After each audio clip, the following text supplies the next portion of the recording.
ಅಂತಾರಾಷ್ಟ್ರೀಯ ಆಟಿಸಂ ದಿನಾಚರಣೆಯನ್ನು ಇವತ್ತು ಸ್ಕೂಲ್ ಆಫ್ ಆಟಿಸಂ ವತಿಯಿಂದ ಅನನ್ಯ ಸ್ಕೂಲ್ ಆಫ್ ಆಟಿಸಂ ವತಿಯಿಂದ ಹಮ್ಮಿಕೊಳ್ಳಲಾಗಿತ್ತು. ಏಪ್ರಿಲ್ 2ರಂದು ನಗರದಲ್ಲಿ ಈ ಅಂಗವಾಗಿ ವಾಕಥಾನನ್ನು ಕೂಡ ಏರ್ಪಡಿಸಲಾಗಿತ್ತು. ಸಂಸ್ಥೆಯ ಮುಖ್ಯಸ್ಥರಾಗಿರ್ತಕ್ಕಂಥ ಸಂಸ್ಥಾಪಕ ಕಾರ್ಯದರ್ಶಿಗಳಾಗಿರ್ತಕ್ಕಂಥ ಡಾಕ್ಟರ್ ಸುಮನ್ ಅವರು ಈ ಕಾರ್ಯಕ್ರಮದ ಮುಖ್ಯಸ್ಥಿಕೆಯನ್ನು ವಹಿಸಿದರು.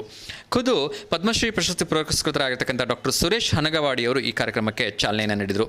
CRC ಸಂಸ್ಥೆ BSc ಚನ್ನಬಸಪ್ಪ ಕಾಲೇಜಿನ ಸುಮಾರು 300ಕ್ಕಿಂತ ಹೆಚ್ಚು ವಿದ್ಯಾರ್ಥಿಗಳು ಈ ಕಾರ್ಯಕ್ರಮದಲ್ಲಿ ಭಾಗವಹಿಸಿ ಕಾರ್ಯಕ್ರಮದ ಯಶಸ್ಸಿಗೆ ಸಹಕರಿಸಿದರು.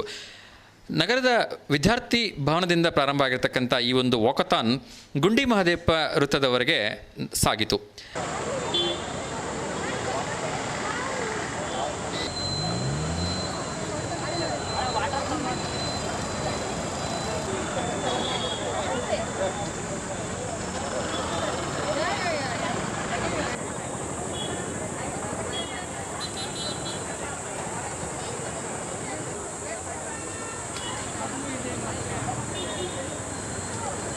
ಇವತ್ತು ಏಪ್ರಿಲ್ 2 ಅಂತಾರಾಷ್ಟ್ರೀಯ ಆಟಿಸಮ್ ಅವೇರ್ನೆಸ್ ದಿನ. ಆಟಿಸಮ್ ಅಂದರೆ ಸ್ವಲೀನತೆ. ಆಟಿಸಮ್ ಒಂದು 21 ಡಿಸಬಿಲಿಟಿಯಲ್ಲಿ ಇದು ಕೂಡ ಒಂದು. ಇವತ್ತು ಅದನ್ನು ನಾವಿಲ್ಲಿ ಜಾಗೃತ ಒಂದು ವಾಕಥಾನನ್ನು ಮಾಡಲಿಕ್ಕೆ ಕಾರಣ ಏನು ಅಂದರೆ, ಎಷ್ಟೊಂದು ಜನ ನಮ್ಮ ಸೊಸೈಟಿಲಿ ಆಟಿಸಮ್ ಅಂದರೆ ಗೊತ್ತಿಲ್ಲ. ಆಟಿಸಮ್ ಅಂದರೆ ಬುದ್ಧಿಮಾಂದ್ಯರು ಅಂತಾರೆ, ಇಲ್ಲ ಕಿವುಡ್ರು ಅಂತಾರೆ. ಅದು ಎರಡೂ ಅಲ್ಲ. ಆಟಿಸಮ್ ಒಂದು ನರಮಂಡಲದ ಸಮಸ್ಯೆ. ನಮ್ಮ ಮಕ್ಕಳು ಜಾಣರಿರ್ತಾರೆ, ಆದರೆ ಅವ್ರದ್ದೇ ಆಗಿರ್ತಕ್ಕಂತಹ ಒಂದು ಕೆಲವೊಂದು ಸಮಸ್ಯೆಗಳು ಅವನ ಸಮಾಜದ ಮುಖ್ಯವಾಹಿನಿಯಲ್ಲಿ ಬರಲಿಕ್ಕೆ ಒಂದು ಅಡೆತಡೆ ಆಗ್ತಾ ಇದೆ. ಅವ್ರನ್ನ ಮುಖ್ಯವಾಹಿನಿಗೆ ತರ್ತಕ್ಕಂಥ ಒಂದು ಗುರುತರವಾದ ಜವಾಬ್ದಾರಿ ಆ್ಯಸ್ ಸಿವಿಲಿಯನ್ಸ್ ನಿಮ್ಮೆಲ್ಲರ ಮೇಲಿದೆ. ಅದಕ್ಕೆ ನಿಮ್ಮ ಸಹಕಾರವನ್ನು ಕೋರ್ತಾ, our kids are different not less.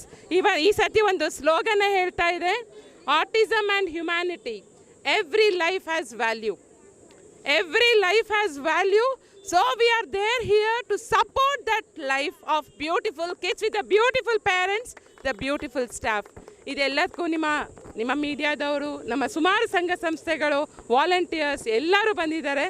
ಎಲ್ಲರ ಮೂಲಕ ನಾನು ಒಂದು ಧನ್ಯವಾದಗಳನ್ನ ಹೇಳ್ಕೊತ, hello kids, hip hip hip hip. Thank you. ಎಲ್ರಿಗೂ ನಮಸ್ತೆ. ಇದು ಆಟಿಸಮ್ ಅನ್ನೋದು ಒಂದು ನ್ಯೂರೋ ಡೆವಲಪ್ಮೆಂಟಲ್ ಡಿಸಾರ್ಡರ್ ಸರ್.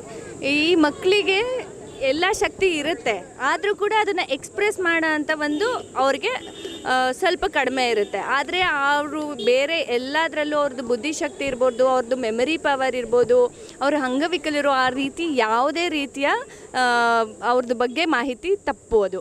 ಏಕೆಂದರೆ ಆ ಮಕ್ಕಳನ್ನ ನಾವು ಡೀಟೇಲ್ಡಾಗಿ ಸ್ಟಡಿ ಮಾಡಿದಾಗ ನಮಗೆ ಡಾಕ್ಟರ್ಸಿಗೆ ಅದರಿಂದ ಗೊತ್ತಾಗ್ತದೆ ಅವರಿಗೆ ಎಲ್ಲ ರೀತಿಯಾದ ಬ್ರೈನ್ ಡೆವಲಪ್ಮೆಂಟ್ ಚೆನ್ನಾಗೇ ಆಗಿರುತ್ತೆ. ಬಟ್ ಅದನ್ನು ಎಕ್ಸ್ಪ್ರೆಸ್ ಮಾಡಲಿಕ್ಕೆ ಅವರಿಗೆ ಸ್ವಲ್ಪ ಕಷ್ಟ ಆಗ್ತಾ ಇರುತ್ತೆ.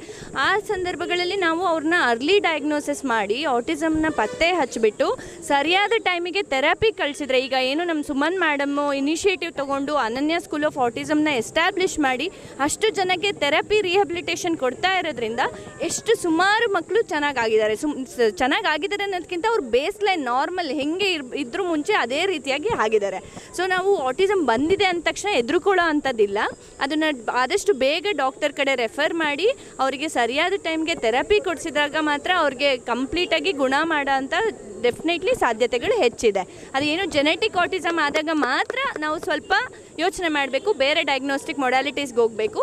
ಆದರೆ ಆಟಿಸಮ್ ಅನ್ನೋದು ಒಂದು ವೈವಿಧ್ಯಮಯ ಅಷ್ಟೇ. ಆದರೆ ಆ ಮಕ್ಕಳು ಎಲ್ಲರೂ ಕೂಡ ಈಕ್ವಲಿ ನಮ್ಮ ಸಮಾಜದಲ್ಲಿ ಅವರಿಗೆ ಸ್ಥಾನ ಇದೆ. ನಮಸ್ಕಾರ. ಇವತ್ತು autism world autism awareness day ನಾವು ಆಚರಿಸ್ತಾ ಇದ್ದೀವಿ. ನಾವು CRC composite centre central government ಇನ್ಸ್ಟಿಟ್ಯೂಷನಿಂದ ಬಂದಿದ್ದೀವಿ. ಆಟಿಸಮ್ ಅನ್ನೋದು ಒಂದು ಲೈಫ್ ಲಾಂಗ್ ಡೆವಲಪ್ಮೆಂಟಲ್ ಡಿಸಾರ್ಡರ್ ಅಂತ ಹೇಳ್ತೀವಿ. ಅಂದರೆ ಇವರು ಮೆದುಳು ಕೆಲಸ ಮಾಡೋದು ವಿಭಿನ್ನವಾಗಿರುತ್ತಷ್ಟೆ. ಅದಕ್ಕೆ ಏನು ಮಾಡಬೇಕಂದ್ರೆ ಅರ್ಲಿ ಡಯಾಗ್ನೋಸಿಸ್ ಬೇಕಾಗುತ್ತೆ. ಅಂದರೆ ಎಷ್ಟು ಬೇಗ ಆಗುತ್ತೋ ಅಷ್ಟು ಬೇಗ ಈ ಸಮಸ್ಯೆನೂ ಐಡೆಂಟಿಫೈ ಮಾಡಿ ಕಂಡುಹಿಡಿದು ಅದು ತಕ್ಕ ಥೆರಪೀಸ್ ಕೊಟ್ಟರೆ ಮಕ್ಕಳು ಇಂಪ್ರೂವ್ ಆಗ್ತಾರೆ.